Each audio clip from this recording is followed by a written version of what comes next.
Bonsoir tout le monde. Mon mercredi, c'est Pénélope Garon à Carleton-sur-Mer. Carleton-sur-Mer qui est un des seuls endroits en Gaspésie qui n'a pas été touché par cette tempête, pas gravement du moins, qui a été passablement épargné. Du côté de Percé, c'est tout autre chose là-bas.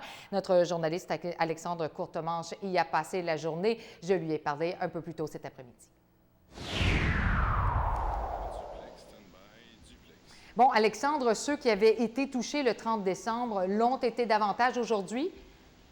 Oui, effectivement. Donc, tous les secteurs qui avaient été touchés, c'est principalement Percé, dont on parle ici, évidemment. Eh bien, les dommages qui avaient été causés le 30 décembre dernier, finalement, n'ont pas été aggravés par cette tempête d'aujourd'hui, parce qu'en fait, tout était déjà détruit. En fait, les vagues ont été à peu près dans les mêmes secteurs, dont en particulier, évidemment, la Maison du pêcheur et le Café de l'Atlantique.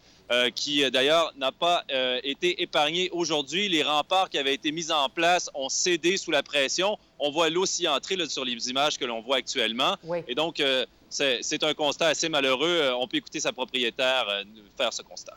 On l'écoute. Pas plus de dommages que ça, le restaurant est intact, et puis, mais beaucoup d'angoisse et de nervosité à savoir qu'est-ce qui allait se passer à la marée haute vers 1h30. Mais finalement, les vents ont baissé.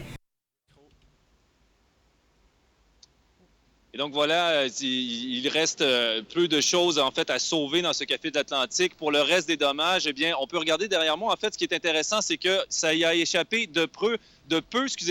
Il y a les canalisations qui passaient tout près du littoral. Juste ici, le caméraman vous les montre à l'instant.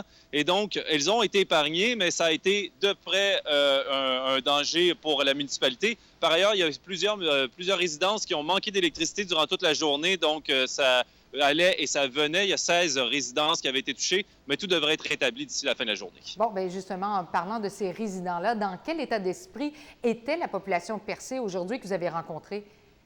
Écoutez, presque toute la population de Percé se retrouvait au bord de l'eau pour pouvoir assister à la marée montante. Ce qu'on pouvait dire, c'est qu'ils étaient à la fois fascinés et effrayés par cette eau qui montait. Les vagues frappaient très fort, très dur. Encore une fois, une combinaison avec le vent. Le pire s'est passé là, vers midi aujourd'hui. Et on peut encore entendre tout de suite la réaction des citoyens alors que la marée était à son plus fort. On les écoute.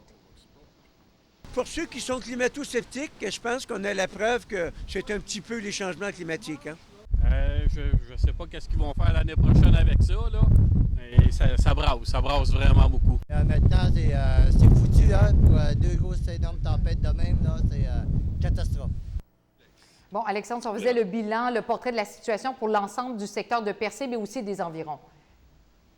Oui, tout à fait. Donc, le secteur, c'est Percé vraiment qui a été touché le plus violemment par la tempête d'aujourd'hui. Il y a quelques résidences, évidemment, il y avait des vents très violents aujourd'hui, donc certaines résidences ont été affectées, mais on peut dire que sur l'ensemble du territoire, ça n'a pas été si grave. En fait, les secteurs de Chandler, il n'y a rien de dramatique qui s'est produit de ce côté-là. C'est vraiment Percé qui a été le plus touché. On peut écouter par ailleurs donc M.